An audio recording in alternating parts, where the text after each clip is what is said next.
សួស្តីបងប្អូនអរគ្នាបាទស្វាគមន៍មកកាន់វីដេអូរបស់ខ្ញុំបាទក្នុងវីដេអូនេះគឺខ្ញុំចង់បង្ហាញបងប្អូនអរគ្នានៅ website មួយដែលអនុញ្ញាតឲ្យបងប្អូនអាចធ្វើអ្វីបានគ្រប់រឿងទាំងអស់ណាលើវិស័យក្នុងការបង្កើតឬក៏ការ edit វីដេអូសម្រាប់រកលុយជាមួយនឹង YouTube ឬក៏ Facebook ហ្នឹងហើយអញ្ចឹងនោះគឺ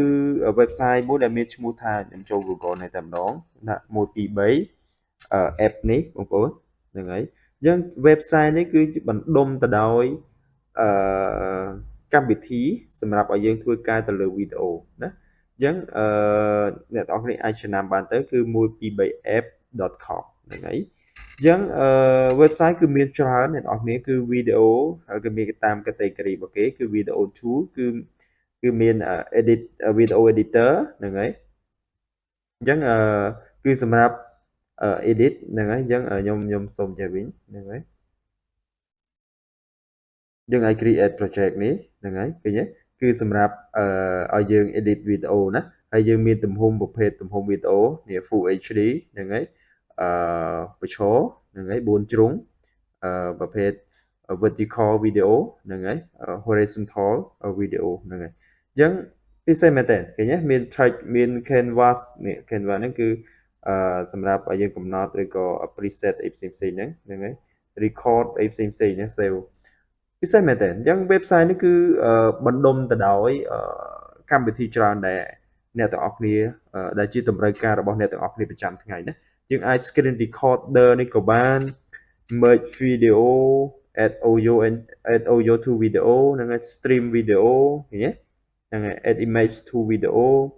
add text ហ្នឹងហើយ remove logo from video ពិសេសមែនតើណា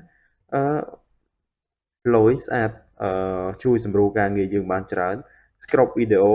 rotate video ហ្នឹងហើយហើយវាមានច្រើនទៀតបងប្អូនហ្នឹងហើយមានទៀតនេះ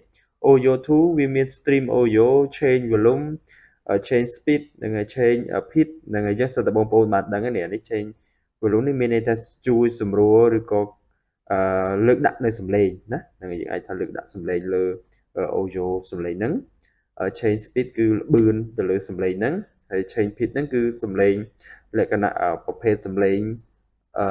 ខ្ចីចាស់ឬក៏ល្មមអីចឹងណាហ្នឹងហើយឬក៏ equalizer នេះហ្នឹងហើយវាមានច្រើនទៀតណាមាន reverse audio ហ្នឹងហើយមាន voice recorder យើងអាចប្រើ voice recorder ក៏បាន audio joiner អីហើយ PDS2 នេះគឺសម្រាប់ឲ្យយើង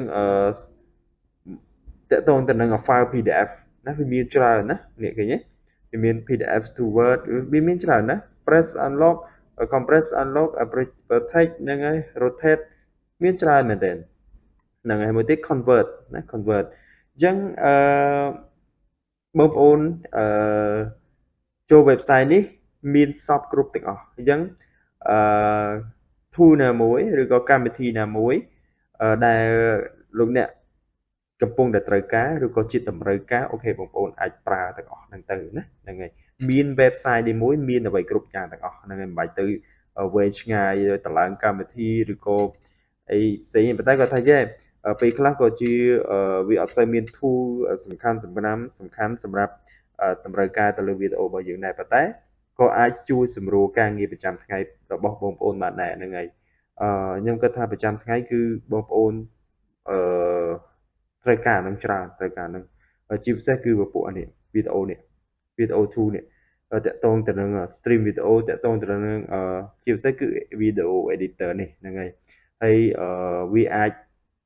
កាត់ copyright ទៅលើវីដេអូបានទៀតហ្នឹងហើយ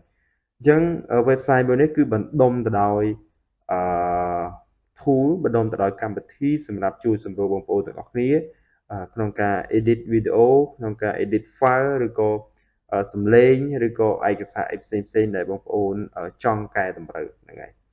អូខេអញ្ចឹងវីដេអូនេះគឺមានប៉ុណ្ណឹងសម្រាប់បង្ហាញបងប្អូនទាំងអស់គ្នាខ្ញុំអត់មានខ្ញុំអត់បានបង្ហាញថាអានេះត្រូវធ្វើម៉េចទេណាអនុវត្តគឺអនុវត្តដោយខ្លួនឯងបងប្អូនណាខ្ញុំក៏បង្ហាញថាwebsite 123 app នេះគឺមាន tool ច្រើនមានកម្មវិធីច្រើនសម្រាប់ជួយសម្រួលការងារបងប្អូនប្រចាំថ្ងៃអូខេអរគុណគ្រប់លាជួបគ្នានៅវីដេអូក្រោយ